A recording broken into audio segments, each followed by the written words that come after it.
Jeremiah पुस्तक 1 अध्याय। जेरेमियाଙ୍କ आह्वान। बेंजामिन देशर आनाथतवासी याजकମାନଙ୍କ ମଧ୍ୟରୁ हिल्कियाଙ୍କ पुत्र जेरेमियाଙ୍କ वाक्य सकल जुदार राजा आमोनଙ୍କ पुत्र जोसियाଙ୍କ राजत्वर त्रयोदश वर्षरे जेरेमियाଙ୍କ प्रति प्रभुଙ୍କର वचन कथित ହେଲା। जुदार राजा जोसियाଙ୍କ पुत्र जेहोयाकीमଙ୍କ राजत्व सारा जुदार राजा जोसियाଙ୍କ पुत्र जेहेकियाଙ୍କ राजत्वर एकादश वर्षर पंचम मासरे जेरुसालेमवासी निर्वासित हेबा पर्यंत मध्य तांकु सेही प्रभु वचन प्राप्त होइथिला। प्रभुଙ୍କର वचन मो प्रति एहिपरि कथित ହେଲା, मातृ गर्भरे तुमको रूपायित करिबा पूर्वरु मु तुमको जानिली, तुमर जन्म पूर्वरु मु तुमको पवित्रीकृत कली, जातिगण उद्देश्य जने प्रवक्ता रूपे मु तुमको नियुक्त प्रदान कली। से समय रे कहली, हाय प्रभु हे ईश्वर, कथा कहिबा मु जाने नाही, मु जने बालक मात्र। किंतु प्रभु मते कहिले, कुह नाही जे मु जने बालक मात्र। मु तुमको केउठाकू पठाइबी, तुमे से स्थान को जीव, ओ जेउ आदेश मु देबी तुमे ताहा कहिबो।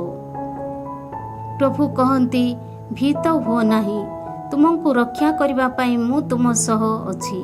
तत्परे ताहांको हस्त विस्तार करी प्रभु मोर मुख स्पर्श कले ओ मते कहिले, देख मोर वचन सकल मु तुम जिहारे स्थापन करी अछि।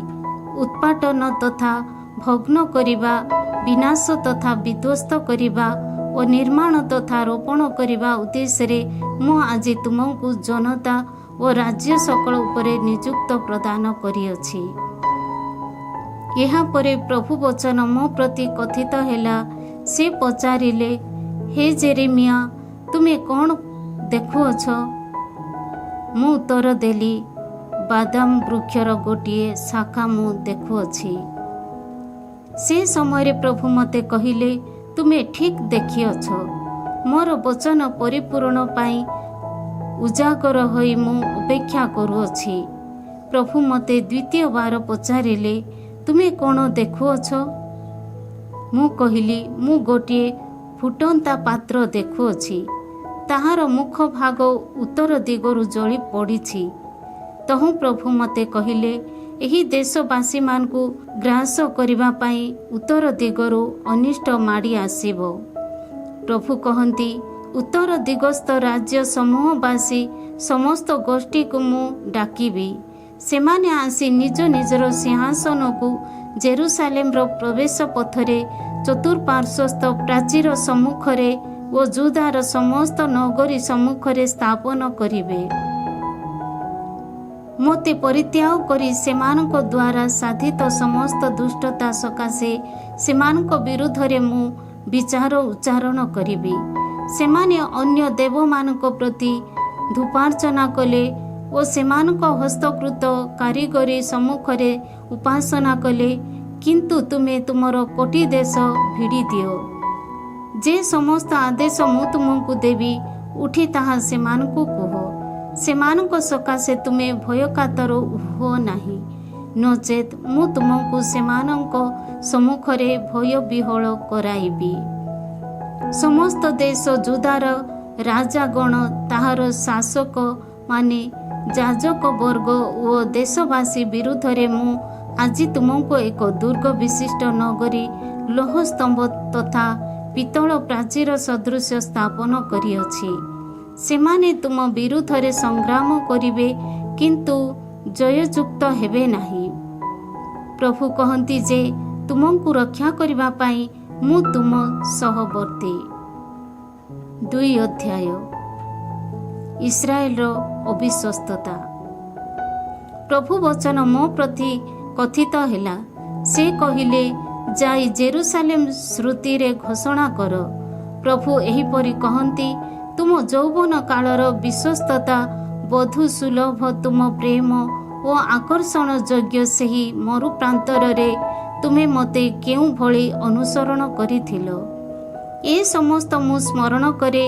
ଇସ୍ରାଏଲ ପ୍ରଭୁଙ୍କ ପାଇଁ ଏକ ପବିତ୍ର ଜନ ଓ ତାହାଙ୍କ ଫସଲର ଆଦ୍ୟ ଫଳ ହୋଇଥିଲା। ପ୍ରଭୁ କହନ୍ତି ଯେ ଯେଉଁମାନେ ସେଥିରୁ ଭୋଜନ କଲେ ସେମାନେ ଦୋଷୀ ସାବ୍ୟସ୍ତ ହେଲେ ଓ ସେମାନଙ୍କ ପ୍ରତି ଅନିଷ୍ଟ ଘଟିଲା। ହେ ଯାକୋବଙ୍କ ଗୃହ, ଇସ୍ରାଏଲ ବଂଶ ଅନ୍ତର୍ଗତ, ହେ ସମସ୍ତ ପରିବାର ବର୍ଗ, ପ୍ରଭୁଙ୍କ ବଚନ ଶୁଣ। ପ୍ରଭୁ କହନ୍ତି, ତୁମ ପିତୃପୁରୁଷମାନେ ମୋତେ ତ୍ୟାଗ କରି ଯେପରି ଦୂରେଇ ଯାଆନ୍ତି ଓ ଘୃଣ୍ୟତାର ଅନୁଧାବନ କରି ସେମାନେ ନିଜେ ଯେପରି ଘୃଣ୍ୟ ହୁଅନ୍ତି, ସେଥିସକାଶେ ସେମାନେ ମୋ ଠାରେ କେଉଁ ଦୋଷ ଦେଖିବାକୁ ପାଇଲେ?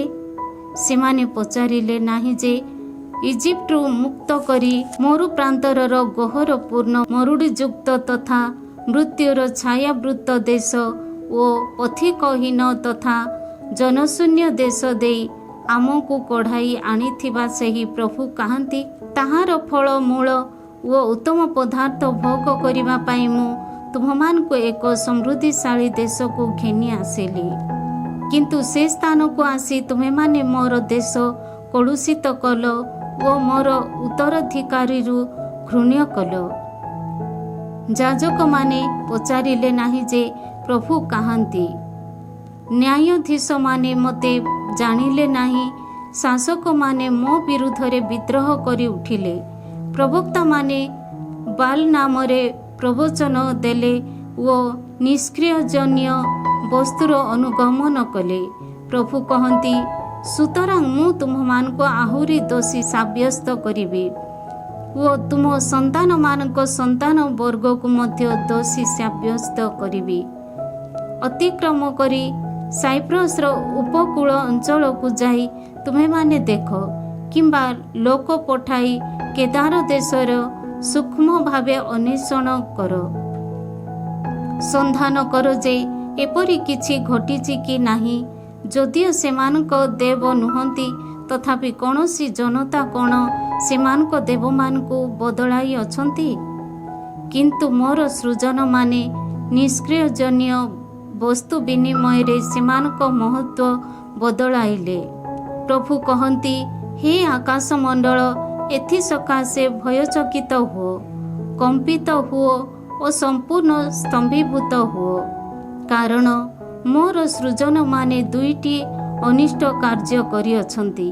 ସେମାନେ ମୋତେ ତ୍ୟାଗ କଲେ ଓ ଜନ ରହିପାରୁନଥିବା ଭଗ୍ନକୂପ ଗୁଡ଼ିକ ସେମାନଙ୍କ ପାଇଁ ଖୋଲିଲେ। ଇସ୍ରାଏଲ କ'ଣ ଏକ ଦାସ? ସେ କ'ଣ ଦାସ ସଦୃଶ୍ୟ ଜନ୍ମିତ? ତାହେଲେ ସେ ବା କାହିଁକି ଲୁଣ୍ଠିତ? ସିଂହମାନେ ତା ବିରୁଦ୍ଧରେ ଗର୍ଜନ କଲେ, ଉଚ୍ଚ ସ୍ୱରରେ ଗର୍ଜନ କଲେ। ସେମାନେ ତାହାର ଦେଶକୁ ମରୁ ପ୍ରାନ୍ତରରେ ପରିଣତ କରିଅଛନ୍ତି। ତାହାର ନଗରୀ ସମୂହ ଜନହୀନ ହୋଇଛି। ଅଧିକନ୍ତୁ ମେମ୍ଫିସ୍ ଓ ତାହାପାନେସ୍ ବାସୀମାନେ ତୁମ ମସ୍ତକ ମୁକୁଟ ଭଗ୍ନ କରିଅଛନ୍ତି। ଯାତ୍ରା ପଥରେ ଯିଏ ତୁମ ନେତୃତ୍ୱ ନେଇଥିଲେ, ସେହି ପ୍ରଭୁ ତୁମ ଈଶ୍ୱରଙ୍କୁ ଉପେକ୍ଷା କରିଥିବା ଫଳରେ କ'ଣ ତୁମେ ନିଜେ ତୁମ ପ୍ରତି ଏହା ଘଟାଇ ନାହଁ? ଅତଏବ ନୀଳ ନଦୀର ଜଳ ପାନ କରିବା ପାଇଁ ଇଜିପ୍ଟକୁ ଗମନ କରିବା ଯୋଗୁଁ ବର୍ତ୍ତମାନ ତୁମର କି ଲାଭ? ଅଥଚ ୟୁଫ୍ରଟିସ୍ର ଜଳ ପାନ କରିବା ପାଇଁ ଆସିରିଆକୁ ଯାତ୍ରା କରିବା ଯୋଗୁଁ ତୁମର କି ଲାଭ? ତୁମର ଦୁଷ୍ଟତା ତୁମକୁ ଶାସ୍ତି ଦେବ ଓ ତୁମ ଅବିଶ୍ୱସ୍ତତା ତୁମକୁ ତିରସ୍କାର କରିବ। ଅନୁଭବ ପୂର୍ବକ ତୁମେ ଜାଣିବ ଯେ ପ୍ରଭୁ ତୁମ ଈଶ୍ୱରଙ୍କୁ ତ୍ୟାଗ କରିବା କିଭଳି ଅନିଷ୍ଟ ତଥା ତିକ୍ତ କାର୍ଯ୍ୟ। ପ୍ରଭୁ ସେନାଧୀଶ ପ୍ରଭୁ କହନ୍ତି ଯେ ମୋ ପ୍ରତି ତୁମମାନଙ୍କର କୌଣସି ଭୟଭକ୍ତି ନାହିଁ। ତୁମେ ତହୁଁ ପୂର୍ବରୁ ତୁମ ଜୁଆଳି ଭଗ୍ନ କଲ ଓ ତୁମ ବନ୍ଧନ ଛିଣ୍ଡାଇ ଦେଲ। ତୁମେ କହିଲ, ମୁଁ ସେବା କାର୍ଯ୍ୟ କରିବି ନାହିଁ। ସମସ୍ତ ଉଚ୍ଚ ପାହାଡ଼ ଉପରେ ତଥା ପ୍ରତ୍ୟେକ ସବୁଜ ବୃକ୍ଷ ମୂଳରେ ଏକ ଗଣିକା ସଦୃଶ୍ୟ ତୁମେ ପ୍ରଣିପାତ କଲ। ତଥାପି ଏକ ମନୋନୀତ ଦ୍ରାକ୍ଷାଲତା ସଦୃଶ୍ୟ ମୁଁ ତୁମକୁ ରୋପଣ କଲି, ତାହେଲେ ତୁମେ ବା କିପରି ଏକ ନିକୃଷ୍ଟ ବନ୍ୟ ଦ୍ରାକ୍ଷାଲତାରେ ପରିଣତ ହେଲ? ପ୍ରଭୁ ଈଶ୍ୱର କହନ୍ତି ଯେ ଯଦିଚ ବହୁ କ୍ଷାର ତଥା ସାବୁନ ବ୍ୟବହାର କରି ତୁମେ ନିଜକୁ କ୍ଷାଳନ କର, ତଥାପି ତୁମ ପାପ ପଙ୍କ ଆହୁରି ମୋ ସନ୍ନିଧାନରେ ରହିବ। ତୁମେ କିପରି କହିପାରିବ ମୁଁ କଳୁଷିତ ନୁହେଁ, ମୁଁ ବାଲ୍ ଦେବମାନଙ୍କର ଅନୁଗାମୀ ହୋଇନାହିଁ? ଉପତ୍ୟକାରେ ତୁମ ଗତିପଥ ଦେଖ ଓ ତୁମ ଦ୍ୱାରା ସମ୍ପାଦିତ କାର୍ଯ୍ୟ ସ୍ୱୀକାର କର। ଉନ୍ମତ୍ତା ହୋଇ ସବୁଆଡ଼େ ଭ୍ରମଣ କରିଥିବା ଏକ ମାଇଓଟ ତୁମେ ଥିଲ। ବାୟୁ ଆଘ୍ରାଣ କରି କାମ ପାଗଳା ହୋଇଥିବା ବେଳେ ମରୁ ପ୍ରାନ୍ତରରେ ଧାଉଁଥିବା ଏକ ବନ୍ୟମାଇ ଗର୍ଦ୍ଧବ ତୁମେ ଥିଲ।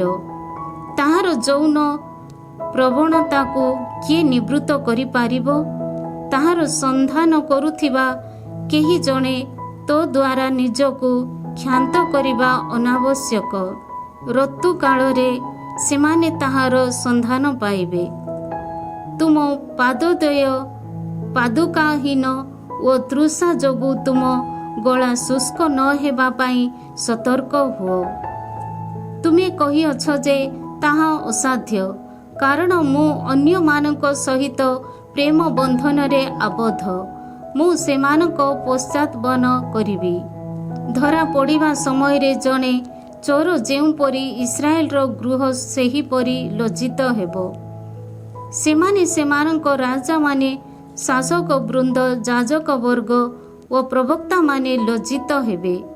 ସେମାନେ ଖଣ୍ଡିଏ କାଠକୁ ତୁମେ ଅଟ ମୋର ପିତା ଓ ପଥରକୁ ତୁମେ ମୋତେ ଜନ୍ମ ଦେଇଅଛ ବୋଲି କହନ୍ତି। ସେମାନଙ୍କ ମୁଖରୁ ନୁହେଁ, ବରଂ ସେମାନଙ୍କ ପୃଷ୍ଠକୁ ସେମାନେ ମୋ ଅଭିମୁଖେ ଲୁଚାଇଛନ୍ତି। କିନ୍ତୁ ସେମାନଙ୍କ ବ୍ୟଗ୍ରତା ସମୟରେ ସେମାନେ ମୋତେ କହନ୍ତି ଯେ ଉଠି ଆମକୁ ରକ୍ଷା କର। କିନ୍ତୁ ସେମାନଙ୍କ ବ୍ୟଗ୍ରତା ସମୟରେ ସେମାନେ ମୋତେ କହନ୍ତି ଯେ ଉଠି ଆମକୁ ରକ୍ଷା କର। କିନ୍ତୁ ନିଜ ପାଇଁ ତୁମମାନଙ୍କ ଦ୍ୱାରା ନିର୍ମିତ ସେହି ବେଗ ଗଣ କେଉଁଠି? ତୁମମାନଙ୍କ ଦୁର୍ଦ୍ଦଶାରେ ସେମାନେ ଯଦି ତୁମମାନଙ୍କୁ ରକ୍ଷା କରିବା ପାଇଁ ସକ୍ଷମ, ତେବେ ସେମାନେ ଉଠି ଆସନ୍ତୁ। କାରଣ ହେ ଯୁଦା, ତୁମ ଦେବଗଣ ତୁମ ନଗରୀ ସକଳର ସଂଖ୍ୟାନୁପାତ ଅଟନ୍ତି। ପ୍ରଭୁ କହନ୍ତି, ମୋ ବିରୁଦ୍ଧରେ ବିଦ୍ରୋହୀ ହୋଇ ଉଠିଥିବା ତୁମେ ସମସ୍ତେ କାହିଁକି ମୋ ସମ୍ମୁଖରେ ତୁମମାନଙ୍କ ଅଭିଯୋଗ ଗୁଡ଼ିକ ଆଗତ କରିବ? ବୃଥାରେ ତୁମ ସନ୍ତାନମାନଙ୍କୁ ମୁଁ ଆଘାତ କଲି। ସେମାନେ ସେମାନଙ୍କ ଦୋଷ ସଂଶୋଧନ କଲେ ନାହିଁ। ବୁଭୁକ୍ଷୁ ସିଂହ ସଦୃଶ୍ୟ ତୁମମାନଙ୍କର ନିଜ ଖଡ଼୍ଗ ତୁମ ପ୍ରବକ୍ତାମାନଙ୍କୁ ଗ୍ରାସ କଲା। ହେ ସାମୟିକ ବଂଶଜ ଗଣ, ତୁମେମାନେ ପ୍ରଭୁଙ୍କ ବଚନ ଶୁଣ। ଇସ୍ରାଏଲ ପାଇଁ ମୁଁ କ'ଣ ଗୋଟିଏ ମରୁପ୍ରାନ୍ତରର କିମ୍ବା ଘନ ତମସାବୃତ ଦେଶ ସଦୃଶ୍ୟ ହେଲି? ନଚେତ୍ ମୋର ସୃଜନମାନେ କାହିଁକି ମୋତେ କହନ୍ତି ଯେ ଆମ୍ଭେମାନେ ସ୍ୱାଧୀନ, ଆମେ ଆଉ କେବେ ହେଁ ତୁମ ସନ୍ନିକଟ ହେବୁ ନାହିଁ? ଜଣେ କନ୍ୟା କ'ଣ ତାର ଆବରଣ ସବୁକୁ କିମ୍ବା ଜଣେ ବଧୂ ତାର ବିବାହ ବସ୍ତ୍ରକୁ ବିସ୍ତୃତ ହୋଇପାରିବ? ତଥାପି ମୋର ସୃଜନମାନେ ଅନେକ ଦିନ ଧରି ମୋତେ ବିସ୍ମରି ଯାଇଛନ୍ତି। ପ୍ରେମିକାମାନଙ୍କ ସନ୍ଧାନ ପାଇଁ ତୁମେ କେତେ ଭଲ ଭାବେ ନିଜ ପଥ ସଜାଇଅଛ। ଫଳରେ ଦୁଶ୍ଚରିତ୍ର ନାରୀମାନଙ୍କୁ ମଧ୍ୟ ତୁମେ ତୁମମାନଙ୍କ ମାର୍ଗବଳୀର ଶିକ୍ଷା ଦେଇଅଛ। ତୁମ ବସ୍ତ୍ରାଞ୍ଚଳରେ ନିର୍ଦ୍ଦୋଷୀ ନିର୍ଦ୍ଧନମାନଙ୍କ ଜୀବନର ସିଞ୍ଚିତ ହୋଇ ରହିଥିବା ଦେଖାଯାଏ। ସେମାନେ କୌଣସି ଗୃହ ସିଦ୍ଧି କରିଥିଲେ, ତୁମେମାନେ ତାହା ଦେଖିବାକୁ ପାଇଲ ନାହିଁ। ସେପରି କାର୍ଯ୍ୟ ସତ୍ତ୍ୱେ ତୁମେ କହୁଅଛ, ମୁଁ ନିର୍ଦ୍ଦୋଷୀ। ତାହାଙ୍କର କ୍ରୋଧ ଅବଶ୍ୟ ମୋ ଠାରୁ ଦୂରେଇ ଯାଇଛି। ସୁତରାଂ ମୁଁ କୌଣସି ପାପ କରିନାହିଁ ବୋଲି କହିଥିବା ଯୋଗୁଁ ମୁଁ ତୁମମାନଙ୍କୁ ଦୋଷୀ ସାବ୍ୟସ୍ତ କରିବି। ତୁମ ପଥ ପରିବର୍ତ୍ତନ କରି ତୁମେ କିପରି ନିରୁଦ୍ଧ ବିଘ୍ନ ଭାବେ ଆଳସ୍ୟତାର ସହ ଭ୍ରମଣ କରିଅଛ, आसीरिया जेपरी तुमମାନଙ୍କୁ अपमानित कला सेहीपरि इजिप्ट ମଧ୍ୟ ତୁମମାନଙ୍କୁ अपमानित କରିବ। ସେଠାରୁ ମଧ୍ୟ ତୁମମାନଙ୍କ ମସ୍ତକ ଉପରେ ହସ୍ତ ରଖି ତୁମେମାନେ ଫେରି ଆସିବ। କାରଣ ତୁମେମାନେ ଯେଉଁମାନଙ୍କଠାରେ ଆସ୍ଥା ସ୍ଥାପନ କଲ ସେମାନଙ୍କୁ ପ୍ରଭୁ ଅସ୍ୱୀକାର କରିଅଛନ୍ତି। ସେମାନଙ୍କ ପକ୍ଷରୁ ତୁମ ପାଇଁ କୌଣସି ମଙ୍ଗଳ ଘଟିବ ନାହିଁ। 3 ଅଧ୍ୟାୟ ନାନାବିଧ ଦୋଷାରୋପ। ଜଣେ ବ୍ୟକ୍ତି ନିଜ ପତ୍ନୀକୁ ତ୍ୟାଗ କଲା ପରେ ସେହି ନାରୀ ଯଦି ତା ପାଖରୁ ଯାଇ ଅନ୍ୟ ଜଣେ ବ୍ୟକ୍ତିର ପତ୍ନୀ ହେବ ତେବେ ସେହି ପ୍ରଥମ ପତି କ'ଣ ତାର ସନ୍ଧାନ ନେବ? ପ୍ରଭୁ କହନ୍ତି, ସେହି ଦେଶ କ'ଣ ସମ୍ପୂର୍ଣ୍ଣ ଭାବେ କଳୁଷିତ ହୋଇନାହିଁ? ବହୁ ଲମ୍ପଟମାନଙ୍କ ସହ ଗଣିକା ବୃତ୍ତିରେ ଲିପ୍ତ ହୋଇଥିବା ତୁମେ କ'ଣ ଆହୁରି ମୋ ପାଖକୁ ଫେରି ଆସିବ? ଚକ୍ଷୁ ଉଠାଇ ଉଚ୍ଚ ବିଜନ ସ୍ଥାନମାନଙ୍କୁ ଚାହଁ। ତୁମେ କେଉଁଠାରେ ଶୟନ କରିନାହଁ? ମରୁ ପ୍ରାନ୍ତରର ଜଣେ ଆରବୀୟ ସଦୃଶ ପଥ ପାର୍ଶ୍ୱଗୁଡ଼ିକରେ ତୁମେ ପ୍ରେମିକମାନଙ୍କୁ ଉପେକ୍ଷା କରି ଉପବେଶନ କରିଅଛ ଓ ନିକୃଷ୍ଟ କଣିକା ବୃତ୍ତିରେ ତୁମେ ଦେଶକୁ କଳୁଷିତ କରିଅଛ। ସେଥିସକାଶେ ବୃଷ୍ଟି ସ୍ଥଗିତ ହେଲା ଓ ବସନ୍ତ ବୃଷ୍ଟି ବର୍ଷିତ ହୋଇନାହିଁ। ତଥାପି ତୁମ କପାଳ ଗଣିକାର ଲୋଲାଟ ଅଟେ ଓ ଲଜ୍ଜିତ ହେବା ପାଇଁ ତୁମେ ଅସମ୍ମତ। ତୁମେ ବର୍ତ୍ତମାନ ମୋତେ କହୁଅଛ, ହେ ମୋର ପିତା, ତୁମେ ମୋର ଯୌବନ କାଳର ସହଚର ଥିଲ। ସେ କ'ଣ ସର୍ବଦା କ୍ରୁଦ୍ଧ ହୋଇ ରହିବେ? ସେ କ'ଣ ଶେଷ ପର୍ଯ୍ୟନ୍ତ କୁପିତ ହେବେ? ସେପରି କଥା କହୁଥିବା ସତ୍ତ୍ୱେ ତୁମେ ଯଥାସାଧ୍ୟ ଅନିଷ୍ଟ ସମ୍ପାଦନ କରିଅଛ। ଅନୁତାପ ପାଇଁ ଆହ୍ୱାନ। ରାଜା ଯୋସିଆଙ୍କ ଦିନମାନଙ୍କରେ ପ୍ରଭୁ ମୋତେ କହିଲେ, ସେ ସେହି ଅବିଶ୍ୱସ୍ତା ଇସ୍ରାଏଲ ଯାହା କଲା ତାହା କ'ଣ ତୁମେ ଦେଖୁଅଛ? ସମସ୍ତ ଉଚ୍ଚ ପାହାଡ଼ ଉପରେ ଓ ପ୍ରତ୍ୟେକ ସବୁଜ ବୃକ୍ଷ ମୂଳରେ ସେ ଗଣିକା ବୃତ୍ତିରେ ମଗ୍ନ ହେଲା। ମୁଁ ଭାବିଲି ଯେ ଏ ସମସ୍ତ କାର୍ଯ୍ୟ କଲା ପରେ ସେ ମୋ ନିକଟକୁ ଫେରି ଆସିବ, କିନ୍ତୁ ସେ ତାହା କଲା ନାହିଁ। ତାହାର କପଟୀ ଭଗ୍ନୀ ଯୁଦା ତାହା ଦେଖିଲା। ଅବିଶ୍ୱସ୍ତା ଇସ୍ରାଏଲର ଗଣିକା ଜୀବନ ଯୋଗୁଁ ମୁଁ ତାହାକୁ ଛାଡ଼ପତ୍ର ଦେଇ ପଠାଇଥିବା ବିଷୟ ଯୁଦା ଦେଖିଲା। ତଥାପି ସେହି କପଟୀ ଭଗ୍ନୀ ଯୁଦା ଭୟକାତର ହେଲା ନାହିଁ, ବରଂ ଯାଇ ସେ ମଧ୍ୟ ଗଣିକା ବୃତ୍ତିରେ ଲିପ୍ତ ହେଲା। ଗଣିକା ବୃତ୍ତିକୁ ଅସାର ମନେକରି ପଥର ତଥା କାଠ ସହିତ ସେ ବ୍ୟଭିଚାର ବୃତ୍ତିରେ ମଗ୍ନ ହେଲା ଓ ସେପରି ଭାବେ ଦେଶକୁ କଳୁଷିତ କଲା। ପ୍ରଭୁ କହନ୍ତି, ସେପରି ସମସ୍ତ କାର୍ଯ୍ୟ କରିବା ପରେ ତାହାର କପଟୀ ଭଗ୍ନୀ ଯୁଦା ପୂର୍ଣ୍ଣ ହୃଦୟପୂର୍ବକ ନୁହେଁ, ବରଂ ଛଳନାତ୍ମକ ଭାବେ ମୋ ପାଖକୁ ଆସିଲା। ପ୍ରଭୁ ମୋତେ କହିଲେ, ଅବିଶ୍ୱସ୍ତା ଇସ୍ରାଏଲ କପଟୀ ଯୁଦା ଅପେକ୍ଷା ଅଳ୍ପ ଦୋଷୀ ରୂପେ ନିଜକୁ ଦେଖାଇଲା। ଯାଇ ଏ ସମସ୍ତ ବାକ୍ୟ ଉତ୍ତର ଦିଗକୁ ବିଜ୍ଞାପନ କର। ପ୍ରଭୁ କହନ୍ତି, ହେ ଅବିଶ୍ୱସ୍ତା ଇସ୍ରାଏଲ, ଫେରି ଆସ। କ୍ରୋଧର ସହ ମୁଁ ତୁମକୁ ଚାହିଁବି ନାହିଁ, କାରଣ ପ୍ରଭୁ କହନ୍ତି, ମୁଁ ଦୟାଳୁ। ପ୍ରଭୁ ତୁମ ଈଶ୍ୱରଙ୍କ ବିରୁଦ୍ଧରେ ତୁମେ ବିଦ୍ରୋହ କଲ। ତୁମର ପ୍ରତ୍ୟେକ ସବୁଜ ବୃକ୍ଷ ମୂଳରେ ତୁମେ ନିଜକୁ ଅନ୍ୟ ଦେବମାନଙ୍କ ଉଦ୍ଦେଶ୍ୟରେ ସମର୍ପଣ କଲ ଓ ତୁମେ ମୋର ଅନୁଗତ ହେଲ ନାହିଁ। ପ୍ରଭୁ କହନ୍ତି ଯେ ତୁମର ଏହି ଦୋଷ ତୁମେ ସ୍ୱୀକାର କର। ପ୍ରଭୁ କହନ୍ତି, ହେ ଅବିଶ୍ୱସ୍ତ ସନ୍ତାନମାନେ, ଫେରି ଆସ। କାରଣ ମୁଁ ଅଟେ ତୁମମାନଙ୍କର ପ୍ରାଣେଶ୍ୱର।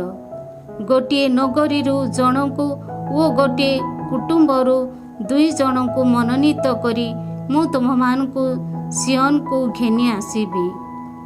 ଯେଉଁମାନେ ମୋର ଅଭୀଷ୍ଟ ସାଧନ କରନ୍ତି, ତଦନୁରୂପ ପାଳକମାନଙ୍କୁ ମୁଁ ତୁମମାନଙ୍କୁ ପ୍ରଦାନ କରିବି।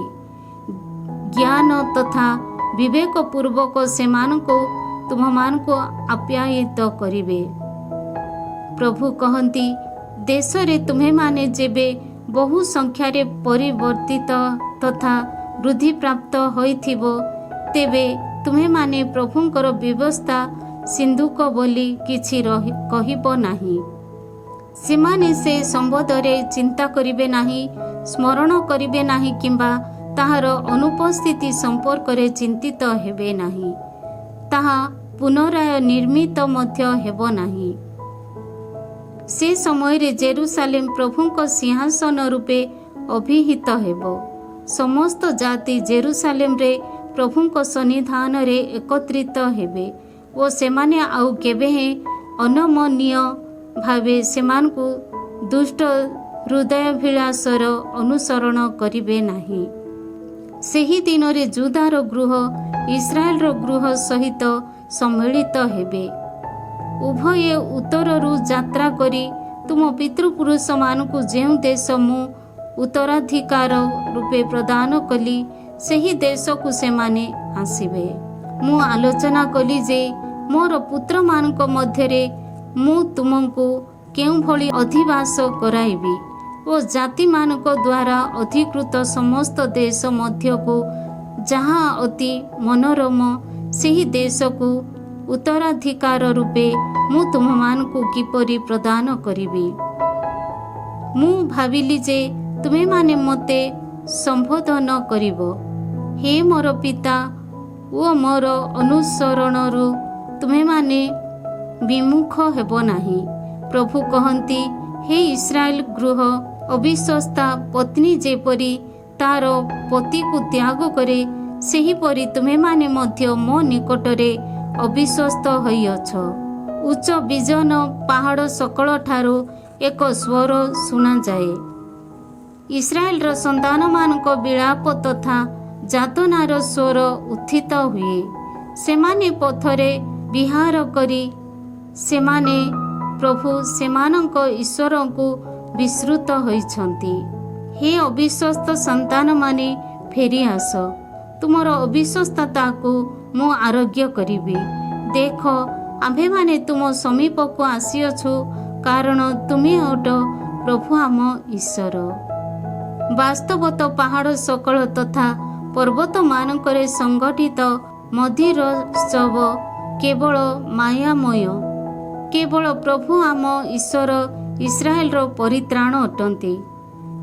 ମେଷ ତଥା ଗୋପଲ ପୁତ୍ର ତଥା କନ୍ୟାଗଣ ପ୍ରଭୃତି ଯାହା ସବୁ ପାଇଁ ଆମ ପିତୃପୁରୁଷମାନେ ପରିଶ୍ରମ କରିଥିଲେ, ସେ ସମସ୍ତକୁ ଆମ୍ଭମାନଙ୍କର ଯୌବନ କାଳରୁ ଏକ ଲଜ୍ଜାଜନକ ବସ୍ତୁ ଗ୍ରାସ କରିଅଛି।